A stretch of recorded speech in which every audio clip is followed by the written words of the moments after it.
Muito bem, irmãos. Vamos abrir nossas Bíblias no livro de Malaquias. Vamos ler apenas um versículo nessa noite. Malaquias, capítulo 1, verso 1. Aqueles que puderem, vamos nos colocar de pé em reverência à santa palavra do nosso Senhor. Malaquias, capítulo 1, verso 1. Hoje à noite, a minha intenção é fazer um resumo do estudo do livro de Malaquias que nós acabamos de fazer. Nós vimos várias mensagens no livro de Malaquias. Então hoje à noite eu quero fazer um resumão de tudo que nós já vimos. Malaquias capítulo 1, verso 1, a palavra do Senhor nos diz assim: peso da palavra do Senhor contra Israel por intermédio de Malaquias. Vamos orar. Pai, nesta noite nós chegamos diante do Senhor, agradecendo ao Senhor o culto que nós tivemos, o período ali de intercessão que nós tivemos. E nesse momento nós pedimos ao Senhor, fale conosco através da sua palavra. Mostre para nós aquilo que o Senhor quer, Senhor, que nós saibamos, que nós tenhamos o conhecimento, para que possamos, Senhor, nos apresentar diante do Senhor de uma forma que possa agradá-lo cada dia mais. Esteja abençoando, que a sua palavra tenha liberdade no nosso meio. Em nome de Jesus nós te louvamos. Amém e amém. Podem se assentar. Conforme nós já vimos, o livro de Malaquias é uma mensagem de peso contra Israel por causa dos seus pecados. Uma mensagem de sentença contra o pecado de Israel. Israel, no período de Malaquias, estava vivendo deliberadamente uma rebeldia contra Deus. Quando eu digo deliberadamente, eu estou dizendo, olha, eles ponderaram entre o que é certo e o que é errado, e mesmo assim escolheram fazer o que contrariava o Senhor Deus. E esta rebeldia de Israel se resume em 3 pecados. E nós vamos estar, conforme eu disse, fazendo esse resumo do estudo que nós trouxemos sobre Malaquias. A partir desses 3 pecados, nós vamos estar vendo esse resumo. A partir dos pecados de Israel, desses 3 pecados, nós vamos estar vendo este resumo que nós acabamos de propor nesta noite. Quais são esses 3 pecados de Israel que Israel estava cometendo nos dias de Malaquias? O primeiro pecado de Israel foi oferecer o pior a Deus. Abra comigo aí, veja comigo, Malaquias capítulo 1, versículos 7 e 8.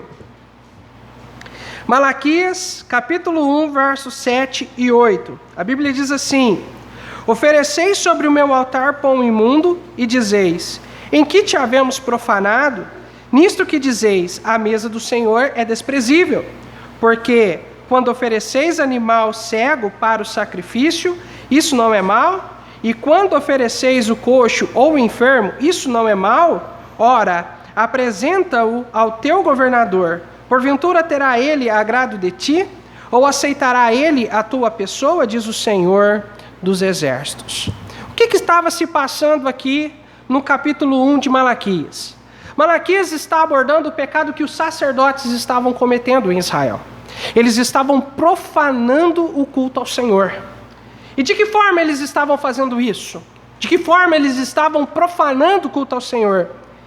Eles estavam profanando o culto ao Senhor, oferecendo ao Senhor pão imundo, dizendo que a mesa do Senhor, a mesa do pão, o pão do Senhor era desprezível, e oferecendo ao Senhor o pior, oferecendo animais coxo, animal cego, enfermo e até mesmo animais roubados para Deus.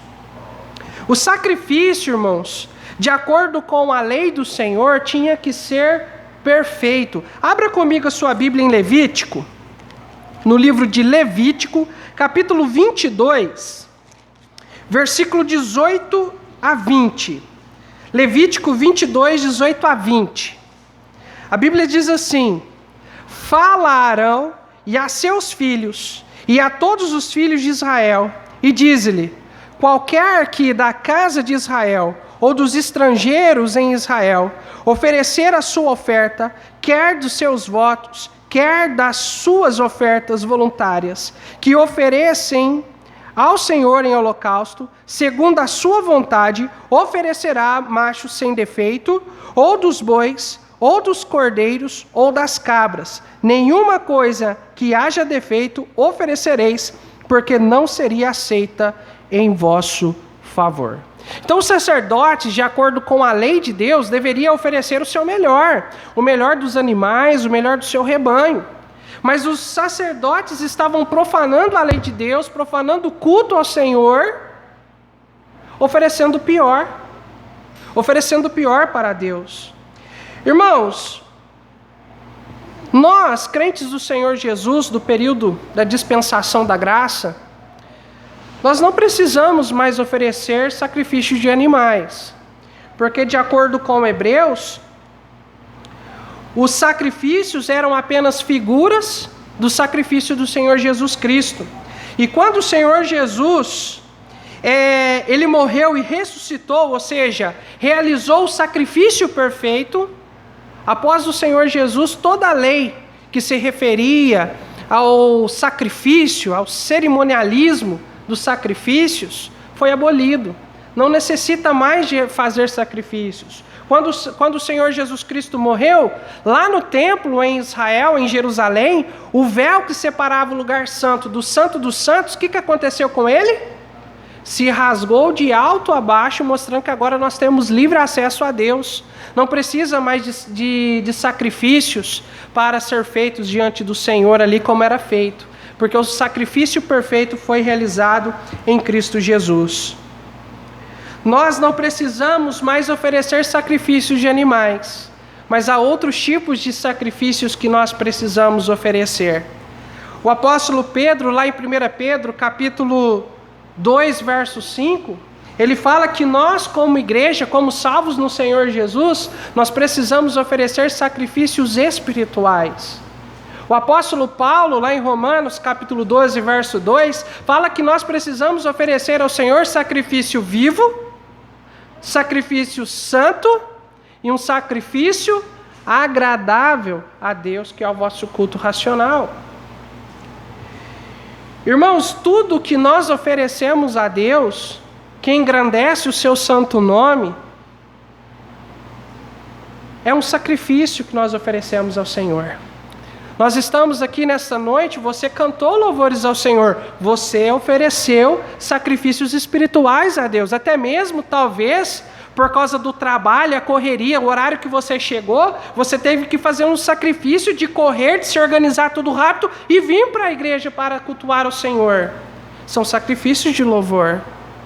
No seu dia, no seu trabalho, a forma como você vive para agradar ao Senhor são sacrifícios espirituais que você faz. Nós, crentes em Cristo Jesus, oferecemos sacrifícios ao Senhor, mas sacrifícios espirituais e não sacrifícios de animais, como era feito no passado. Agora a questão que eu gostaria de trazer, fazer uma aplicação nesta noite para nós como igreja, é o que temos oferecido ao Senhor. Qual a qualidade do sacrifício que temos oferecido ao Senhor?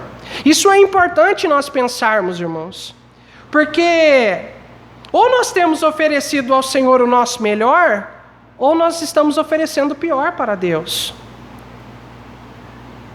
Muitas pessoas querem oferecer ao Senhor o mais ou menos, e existe até uma palavra para isso.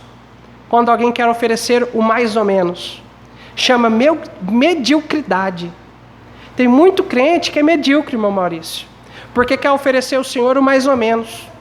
Só que o problema é que Deus não aceita o mais ou menos. Deus quer o nosso melhor. Deus quer o melhor de nós em todas as áreas de nossa vida. Eu sei, irmãos, que há uma subjetividade com relação ao que é o melhor. Porque às vezes o que é o melhor para mim não é o melhor da irmã. O meu melhor é diferente da irmã Yara. O melhor da irmã Uyara é diferente do Eric. E assim sucessivamente. Mas Deus conhece os nossos corações e Ele quer que nós ofereçamos o melhor, porque Ele não aceita nada menos do que o melhor de nossas vidas. Então isso para nós refletirmos nessa noite. O que nós temos oferecido? Qual a qualidade daquilo que temos oferecido a Deus? Nós estamos dando a Deus o nosso melhor ou estamos dando a Deus simplesmente o mais ou menos, o que dá para fazer? Irmãos, Deus não divide sua glória com ninguém. Nós precisamos dar a Deus o nosso melhor. Amém ou não? O segundo pecado de Israel em Malaquias era a sua infidelidade. Malaquias capítulo 2, verso 11 e o verso 14. O verso 11 diz assim: Judá tem sido desleal, e abominação se cometeu em Israel e em Jerusalém, porque Judá profanou o santuário do Senhor, o qual ele ama, e se casou com a filha de Deus estranho. Versículo 14.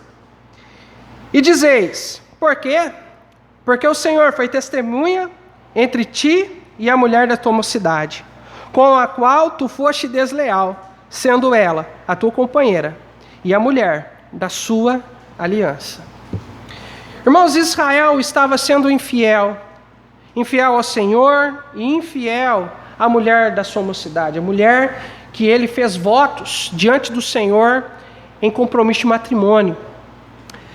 E essa infidelidade, irmãos, tem 3 pecados que envolvia essa infidelidade do povo de Israel, dos homens especificamente. Primeiramente, Israel estava faltando com seu compromisso, ou seja, Israel não estava sendo fiel ao compromisso feito diante de Deus para com a mulher da sua mocidade, com a mulher que ele se casou. Ele estava sendo infiel a esse compromisso. O outro pecado é que eles estavam abandonando suas esposas por meio de divórcio. Eles estavam desobedecendo a Deus, porque a Bíblia diz, lá em Gênesis capítulo 2, versículo 24, que o homem deve deixar pai e mãe, se unir à sua mulher e ambos ser uma só carne. E eles não estavam dando ouvidos à ordenança do Senhor, estavam dando carta de divórcio às suas esposas por qualquer motivo, divorciando das mulheres, deixando ela desamparada. E de acordo com o versículo 16 também do capítulo 2, isso era abominação para o Senhor. O Senhor Deus estava odiando o que Israel estava fazendo. O terceiro pecado era que Israel estava se casando com mulheres estrangeiras, de acordo com o texto, filha de Deus estranho. Irmãos, nós sabemos que o problema de Israel, nós já até comentamos sobre isso quando nós estávamos estudando, mas vale a pena ver de novo, nesse sentido, viu? Nesse sentido. Que o problema de casar com mulheres estrangeiras não era questão de preservação de uma certa raça, de uma certa linhagem, nem nada disso não, irmãos. Israel sempre foi aberto para as nações, sempre foi aberto para homens e mulheres estrangeiros. Um exemplo, 2 exemplos inclusive, Raabe, meretriz, moradora de Jericó. Ela creu no Senhor, se arrependeu, e por causa de sua atitude de esconder os espias, o que aconteceu com Raabe? Raabe foi salva, ela e seus familiares, salva da destruição, e ela se tornou, irmãos, parte da linhagem direta do Senhor Jesus Cristo. Pode olhar lá na genealogia, ela faz parte da genealogia do Senhor Jesus. Outro, Ruth, a Moabita, foi recebida por Israel, se casou-se com Boaz e também entrou na linhagem do próprio Senhor Jesus. Então Israel sempre foi aberto para os estrangeiros. A grande questão que Deus queria preservar era Israel da idolatria. Deus queria preservar o seu povo para que eles não pudessem se tornar idólatras como as nações em sua volta. Essa era a preocupação do Senhor. Deus não queria que acontecesse com o povo de Israel o que aconteceu com Salomão, que no final da sua vida acabou sendo infiel ao Senhor, se prostrando diante de deuses estranhos. Quando nós aceitamos o Senhor Jesus como nosso Salvador, irmãos, nós fizemos um compromisso diante de Deus. Nós não recebemos Jesus apenas como nosso Salvador, nós recebemos Jesus também como nosso Senhor, o Senhor da nossa alma. Nós fizemos um compromisso de ser fiel a Ele até o último dia de nossa vida aqui sobre a terra. Mas infelizmente, tem muitos crentes que têm quebrado esse compromisso, sendo infiel ao Senhor, que tanto nos amou, colocando outras coisas no lugar de Deus. Idolatria não é simplesmente se prostrar diante de ídolos, diante de imagem de escultura. Idolatria é tudo aquilo que nós colocamos no lugar de Deus na nossa vida. Pode ser um futebol, pode ser dinheiro, pode ser mulher, pode ser família, pode ser trabalho, pode ser o que for. Tudo que colocamos no lugar de Deus é um ídolo na nossa vida. E nós não podemos deixar isso acontecer, irmãos. Nós não podemos deixar ídolos na nossa vida. Nós precisamos fazer como vários servos do Senhor fez lá no passado. Quebrar os ídolos da nossa vida, cortar os bosques, ou seja, os lugares de adoração, e santificar a nossa vida somente ao Senhor. Amém, irmãos?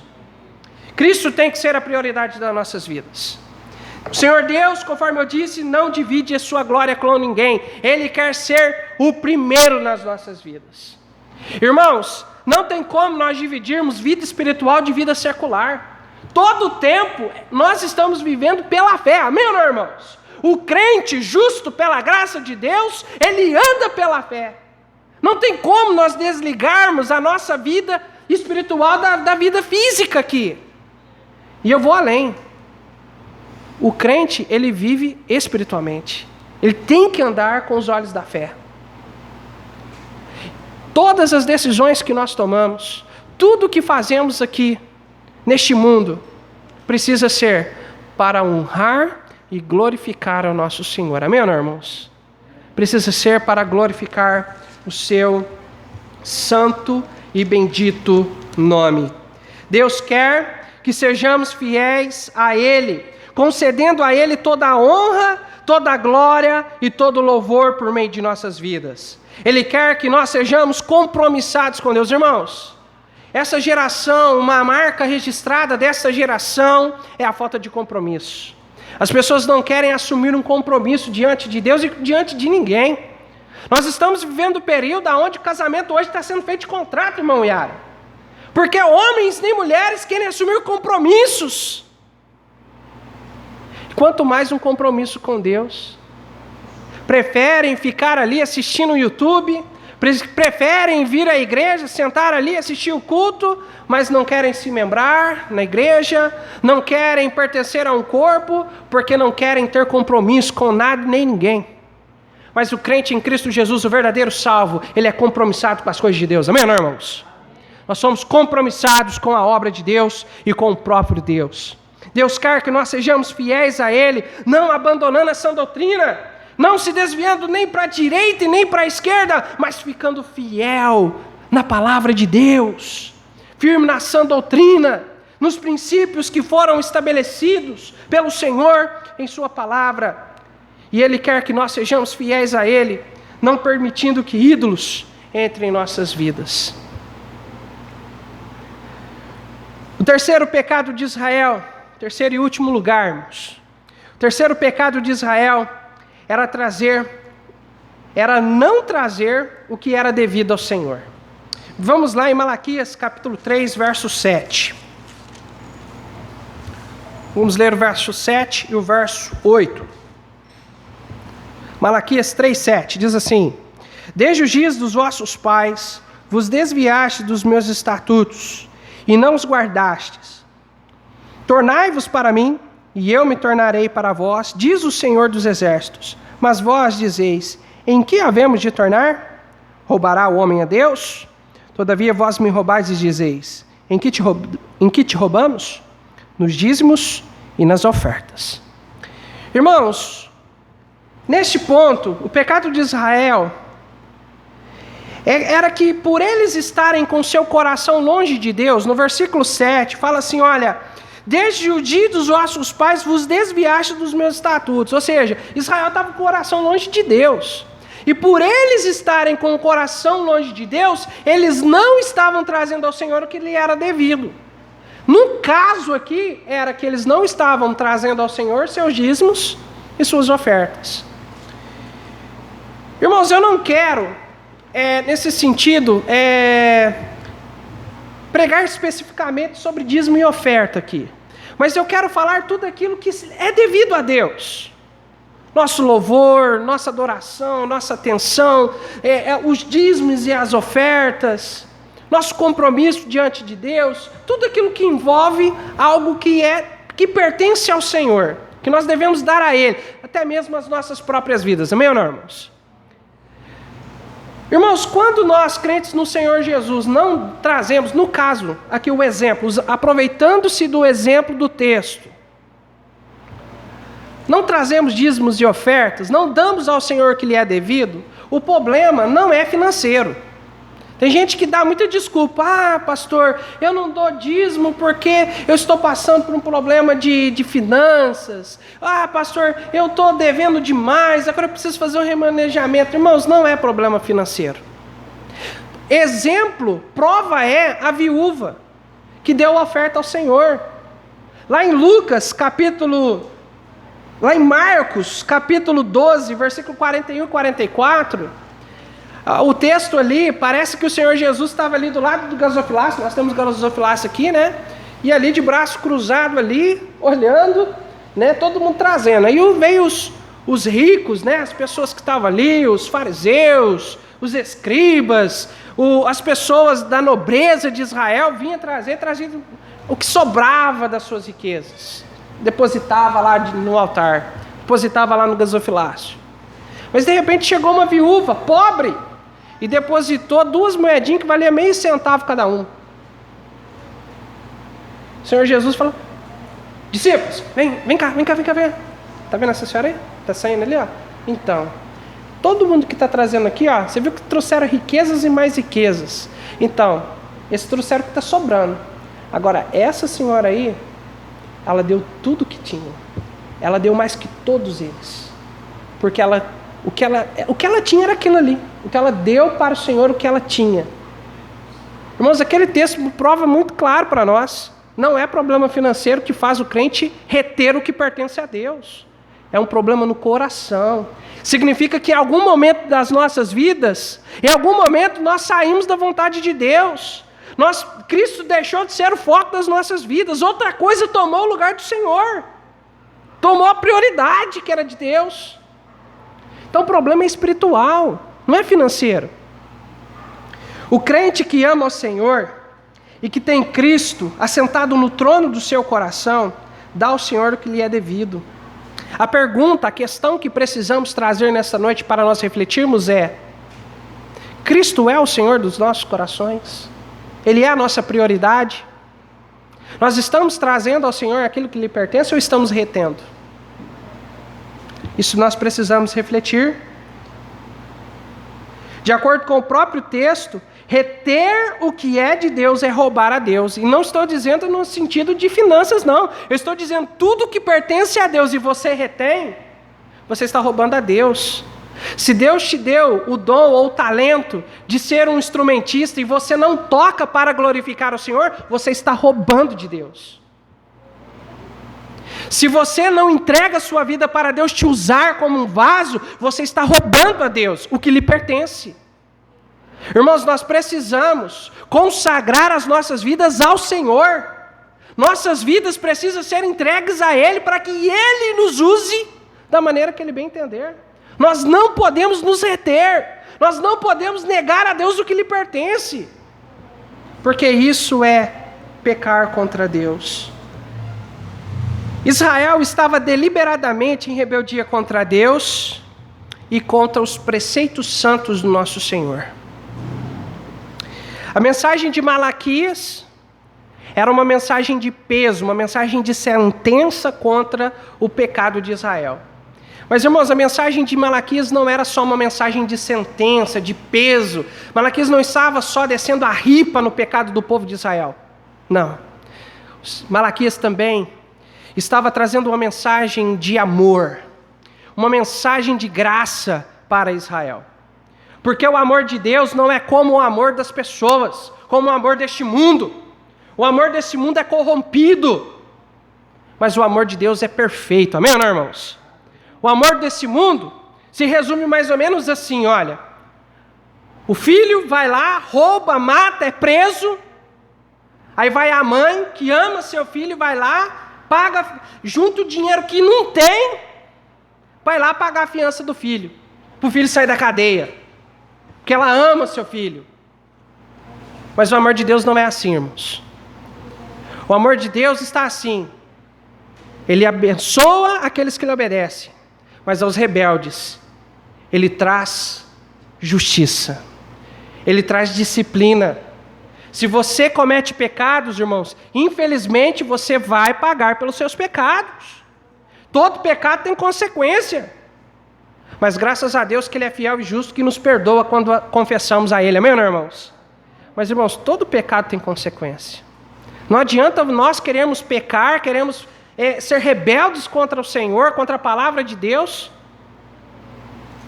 e achar que vamos ficar impunes. Israel até achava que isso ia acontecer. Mas, irmãos, Deus não é como o homem. Deus, Ele é justo. Ele é um pai de amor. Ele abençoa os servos que o amam, que se sacrificam para Ele, que fazem, que dão ao Senhor o seu melhor. Mas aos filhos rebeldes, Ele vai trabalhar com amor também, mas trabalhando na sua vida para trazê-los para perto novamente. E é o que nós vemos aqui. Deus manifestando o seu amor com justiça, com perfeição, e oferecendo, ao mesmo tempo, a chance para que o povo pudesse se reconciliar. Lá no versículo 7 de Malaquias 3, o Senhor oferece a oportunidade de reconciliação. O Senhor Deus vira para eles e diz assim, olha, tornai-vos para mim, e eu tornarei para vós. Se arrependam dos seus pecados, e venham para mim. Irmãos, Deus nessa noite quer que nós reflitamos sobre como está o nosso coração, como está o nosso relacionamento para com Deus. Nós estamos oferecendo o nosso melhor para o Senhor ou nós estamos sendo medíocres? Nós estamos sendo fiéis ao Senhor de verdade ou estamos colocando ídolos na nossa vida? Nós estamos dando ao Senhor aquilo que lhe é devido ou estamos retendo o que lhe pertence? Lembrando que o Senhor não quer o nosso dinheiro. O Senhor quer as nossas vidas por completo. Ele quer a mim e quer a vocês. Cada um de nós.